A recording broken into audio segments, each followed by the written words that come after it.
Hey there, friend. Thanks for joining me on this episode 47. Today, I am joined by Darren Virassammy from 34strong.com. He's the COO there. One of the things that I like the most is just connecting with fellow business owners who get it. He's highly successful with his firm, and so we had a chat about what it means to create certainty in your business, especially during these uncertain times.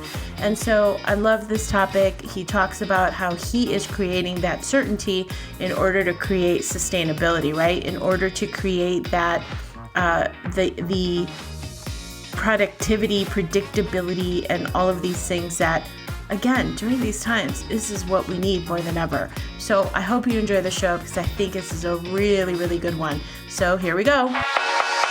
Let's go. Hey there, I'm Patty Dominguez. You're about to discover what it means to position your brand and your business to stand out.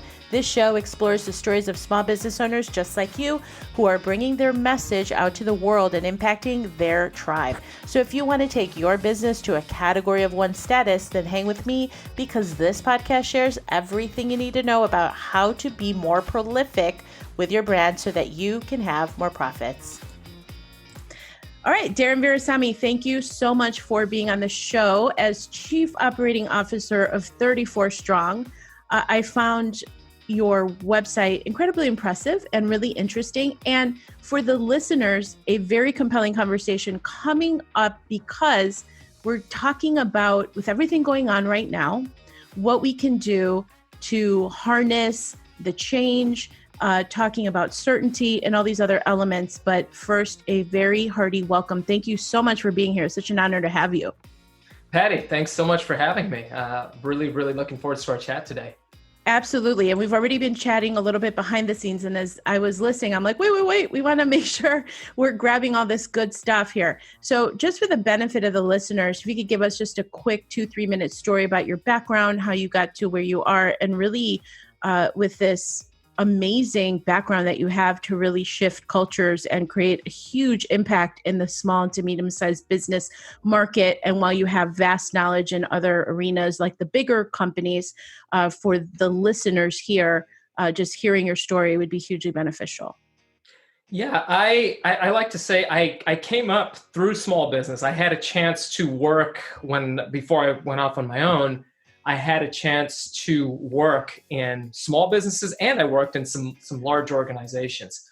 I had the pain and privilege of working in highly functional, highly engaged teams, some of the best teams that I've ever worked in, and the pain of working on some of the most dysfunctional, disengaged organizations and teams I've ever been in. And actually, 2 of them took place at the same time. Wow. So it was fascinating, the juxtaposition in your mind that takes place in these spaces.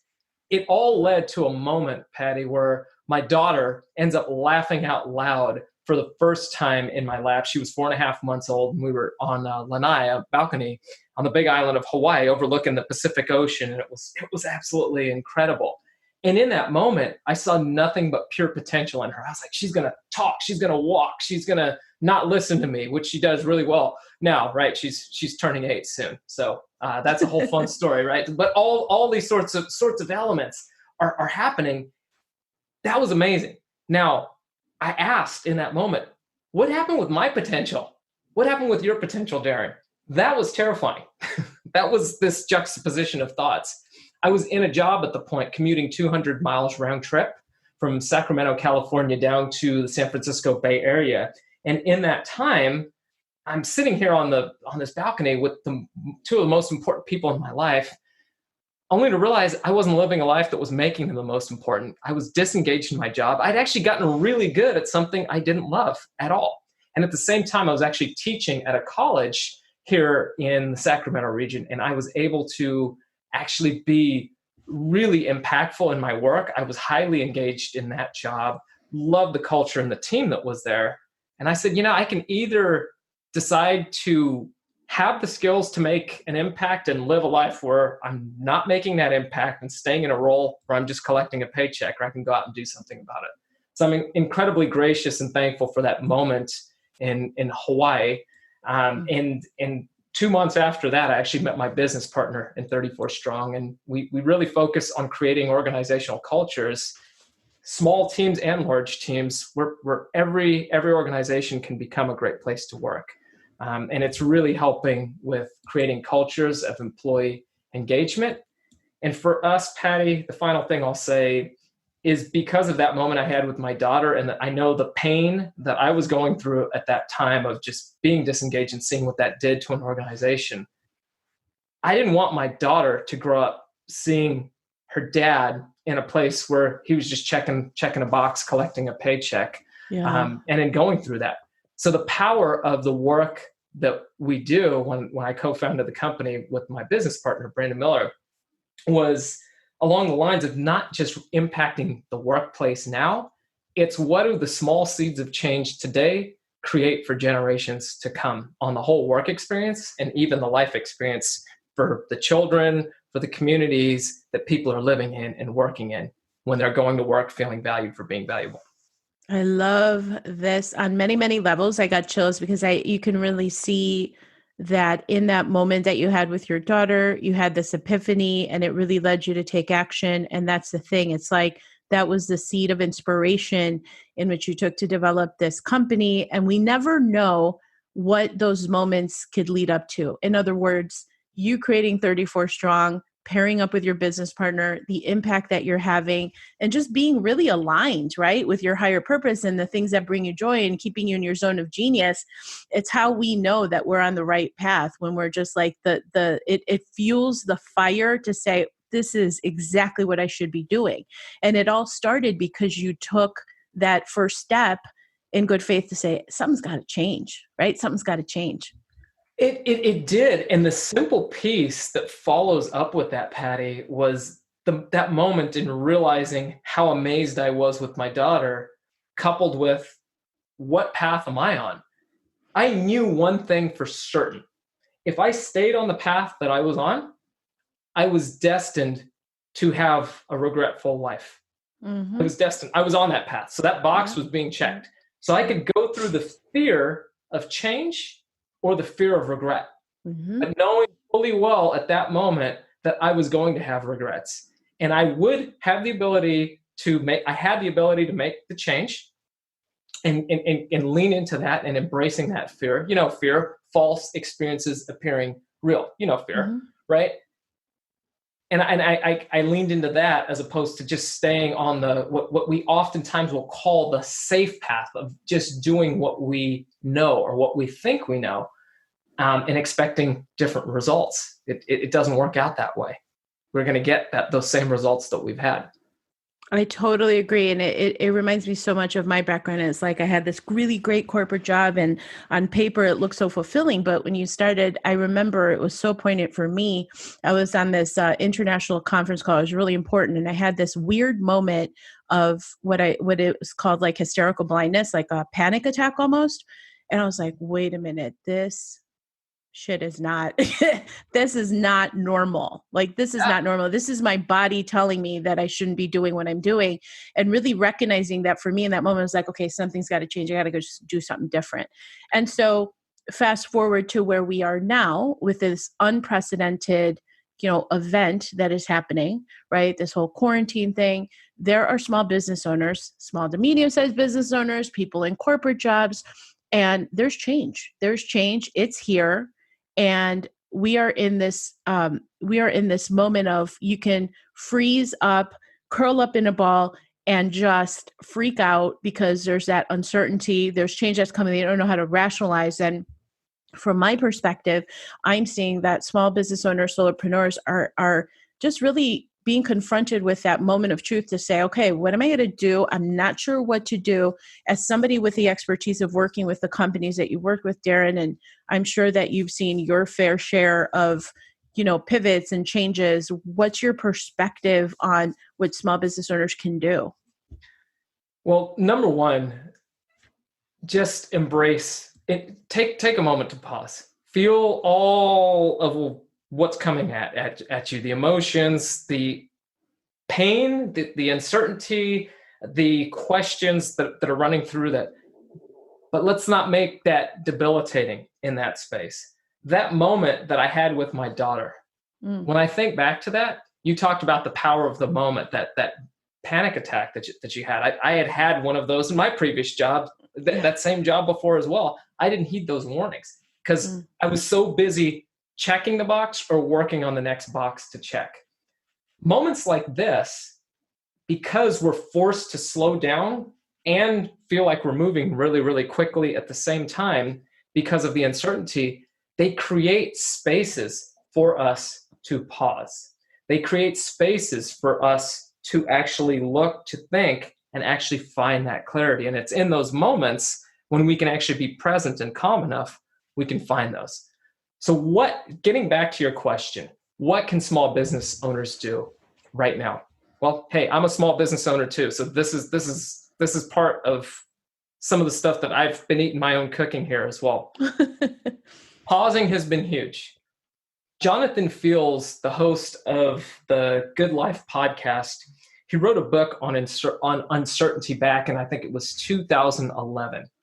And we've been doing a lot of resiliency coaching, but there's right now for a lot of our clients, and just how do we manage through this season. One of the principles in that book that we've been utilizing and sharing in our resiliency coaching that we've been doing with leaders and different facets of our clients is find what he calls certainty anchors.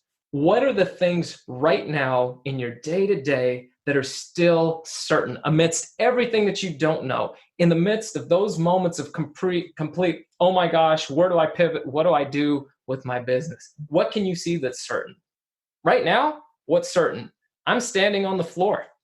The floor is still here, and thankfully, the forces of physics are still working. It's giving me something to stand. Patty, I'm talking about looking at stupid, simple things that are certain. Right now, we have the grace for many of us that live here in North America. We hit a light switch, lights go on. We go to a faucet, water turns on. We step outside, the sun still rises every day. The reason we get to this level of granular focus on what is still certain in life is because we need to actually mirror those pieces into our business. And the only way to get our mind seeing certainty when all this wave of uncertainty is flooding us from a business level is a function of conditioning our mind to actually see the certainty. Okay, we're about halfway through with this episode, but I wanted to make sure that you knew about my new Positioning to Profit quiz so that you can discover how to use the key pillars of positioning to give yourself the ultimate edge for your business. It's an assessment, personalized plan of action to overcome these roadblocks that are keeping you from even more profit. So head on over to positioningquiz.com. All right, let's continue with the show. So what I've been doing is doing that every day before I decide to jump into my day and look at emails and going through and some of these different areas. First hour and a half of my day, I've still been getting up really early and protecting that, and I don't jump into any of this. And that time is more sacred now than it's ever been. And it's just a function of sometimes going outside before sunrise, seeing the stars, just hearing the silence. Some people like to meditate. Some people like to exercise. Whatever it is, keeping those little pieces together, and that can build more and more certainty in your life and in your business. But that's how we get to capturing the areas that we can really shine right now. I love that, Darren, because it really is rooted in creating habits. And we know in Atomic Habits, he calls it habit stacking, right? So how you start out your day with that predictability so that it's setting the course for the day that you want to experience. And the other side of it is really recognizing that you can be in the moment, right? I know as seemingly trite as this is, I think it's very powerful because we've all had, with everything going on, some people have had freak out moments and all these moments. And the other day I was just outside and you hear the birds. The birds are chirping. It's a beautiful day and they're present. They're in the now, right? And so this isn't even about woo. This is about just grounding yourself and really looking at things in a way of like starting out the day on the right foot, choosing what you want to see. And then it inevitably has this snowball effect so that it crosses over into your work day. And that's how I'm interpreting what you're saying. Have I captured that right from what you meant? Absolutely. It's completely the complete opposite of woo. It's basic science and it's basic biology. to your point of the birds are still chirping, it's just reminding us that it's not woo-woo to take in the fact that a bird is chirping. It's actually acknowledging the birds are still chirping.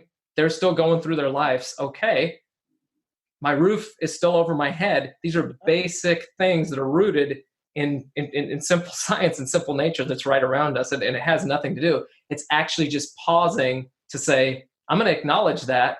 That's still certain, and reframing the question that we're asking. Because right now, with the sea of information that's coming at us, what is it showing? Uncertainty. I don't know what's going to happen. Not sure when the economy is going to go through. Not sure when I'm going to get my loan for my business or how my business is going to make it. So we've got to actually intentionally ask the question of what's certain and looking for the simplest evidence of certainty in life is all we're doing. And that's the basic, all we're doing is shifting the question.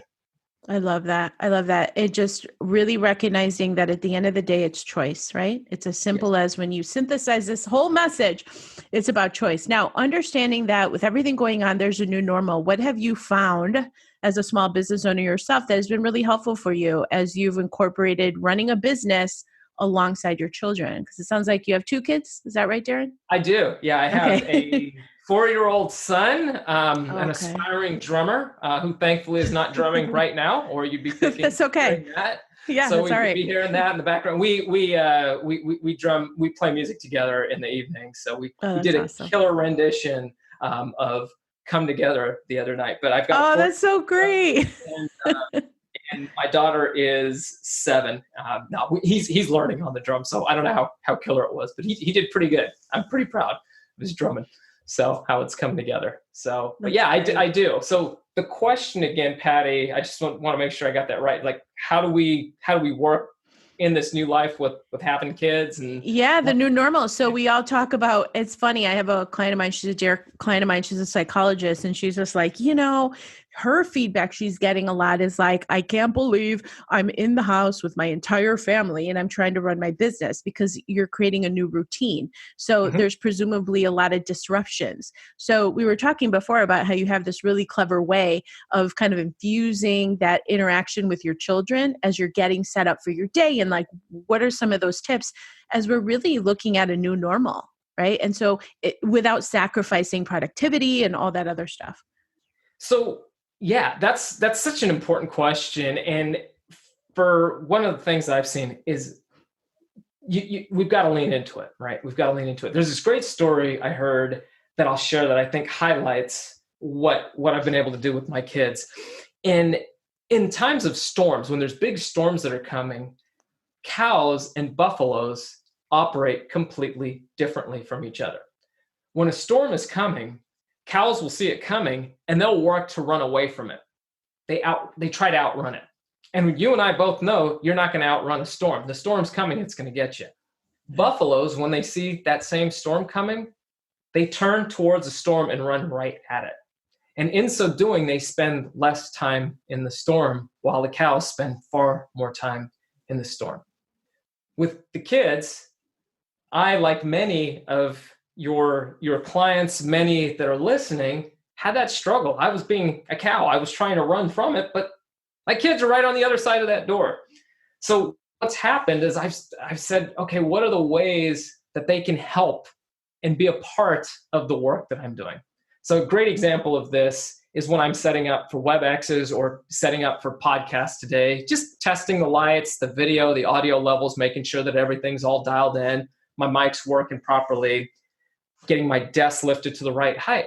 Kids come in and they're a part of that. They actually come in, they help set that up. I even took a photo with them set up. My wife came in, took a little photo of it set up. And here's the cool part. They were responsible for making a sign for my door that says, when the door is closed, Dad's on a call or recording a show or something along those lines, don't come in. They made the sign. So guess what? That created engagement on their side. I haven't had issues with them barging in when that door is closed. Now, the flip side of that is when I'm not on a recording or not on a call or a session with the client, I leave the door slightly open. And they know at that point, even though I might prefer to just stay razor focused on what I'm doing, let it go, run at the storm. Sometimes they'll just come in, they'll see that, and they'll just come in, just check on me. And it's a pause in the day, and you just embrace it. And it's moving away from the mindset of I'm going to do all of these things and everything's going to get done the way that I've scripted it out. It's actually been a process of flipping that script, of checking all of the traditional boxes that we're going through, and actually, again, practicing, embrace the little pauses, see what comes, see what they need, because they need to feel loved and connected in this time. The worst thing we can do right now is spend more time with each other as families and different things and actually disconnect more from each other. And that's a risk that we all run because of the stresses that we're on. So that's been some of the nuggets I've seen for myself and others' practices that I've kind of connected with around this as well. That seems to be helping out. Super helpful, Darren. And then in terms of the small business owners, and I know that one of the things that you talked about that 34 Strong has as part of their assessment, as part of that unique formula to help create a place that people love to work, is around staying in your, and this is again my interpretation, your zone of genius. So with everything going on for the small business owners, what are some practical tips, maybe 2 or 3 practical tips that they can apply again in the environment that we're in? Changes the coming. What is your suggestion for dealing with that in terms of, should I stay in your zone of genius? Do I take on more? Am I going to wear more hats? Like how, again, what are a couple of tips that someone could take right now? I think first is identifying your zone of genius and remembering you have one. So in the place of certainty, of finding the certainty anchor, is exactly why we build from the little things into this. The bigger arc of this is getting back to, okay, I've seen this, these elements of certainty, the sun rises, the birds are chirping, as you talked about. Well, it's certain that you have something of genius. Pausing to actually look back and saying, okay, what is this? What is this genius? What are the things that we do incredibly well? In fact, that our business does so well, or that I, as a solopreneur, show up, and it's so easy for me. I even had to convince myself to get paid from it, right? So that's something a lot of solopreneurs go through. But you're so good at it, don't forget that. But when you go through, you can actually look at creating a flywheel of some sort. So identifying what is the genius, and then just look at the environment and just kind of flywheel off of that, draw different lines towards what are other ways that this could be used. And give yourself permission to have no wrong, no crazy answers. In fact, the crazier the idea, the better right now. Things are unprecedented, so your thinking should be unprecedented. So thinking about what that is. If you struggle with that, talking to somebody, like I'm sure your clients might be talking to you about these sorts of things. This can be an exercise that you're going through, having somebody to bat ideas or ask you the right questions about. And identifying, so what is your genius? You also got to have your areas of what are the things that you do that are great. You're really good at, you do solid. They might not come quite to the level of genius where it just flies off of you seemingly without even thinking, but you're pretty darn good at it. Those will evolve from that place as well. And you can perform well because there might be nuggets in there where you can cross over. I'll give you an example of this. I enjoy keynoting. I enjoy doing interviews, and I enjoy facilitating a lot of trainings. I'm good at coaching. I can hold my own in coaching, and people have enjoyed me. I've been able to turn the needle. And I'm solid at it. I think I'm better at facilitating, at keynotes, and some of these areas than I am coaching. But coaching for me is in a zone of greatness, but I don't know if I'd qualify it as more of a zone of genius as some of the other areas might be. But you can hold your own in it. We've got our areas of grind. And these are things, no matter how much you try and do. In fact, Patty, just thinking about them, your stomach starts turning, right? You go to knots. Are there any of those that we can let go of?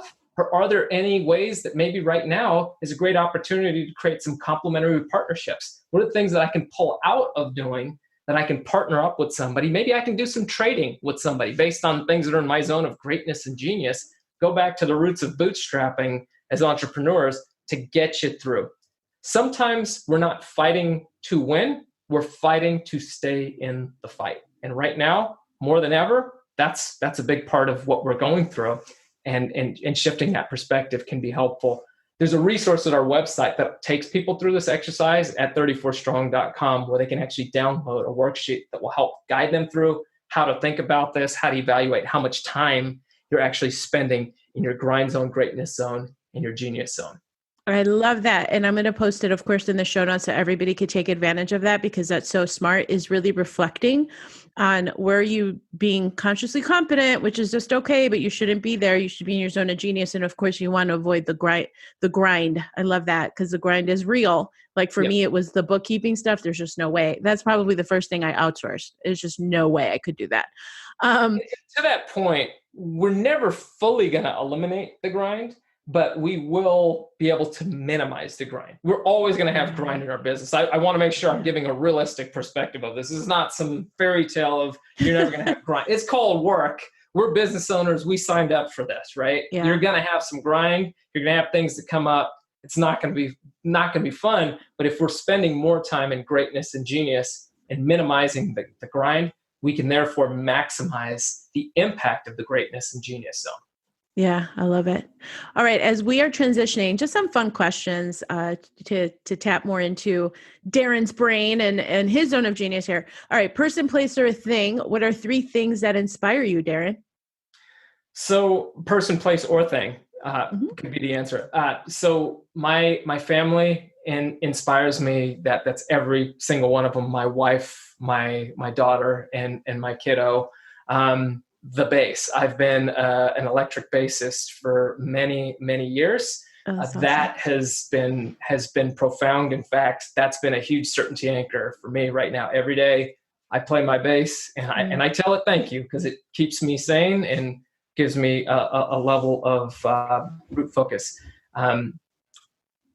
A place, being outside. Being outside is huge for me, and just even if it's just in the backyard, but just getting a chance to connect with nature, just taking in the birds flying by sometimes can just have a huge calming effect. And then I think one more, the other thing is for me is exercise. I'm a martial artist as well. So practicing martial arts, doing my forms, doing work on the bag. My kids are as well. So we've been holding home class right now a few days a week, just like we normally would. And I'm an instructor for it. So it's been a lot of fun keeping that going. And that's in good times and in crazy times. I love that. And it goes back to the creating those certainty moments, right? Those are those anchors for your kids and your connections to your kids. That's awesome. Okay, so it was really weird because this interview stopped right at this moment, and I wasn't able to get the tail end of the interview. We were just really transitioning off of the show, but I wanted to keep the recording because I thought it was such a good episode.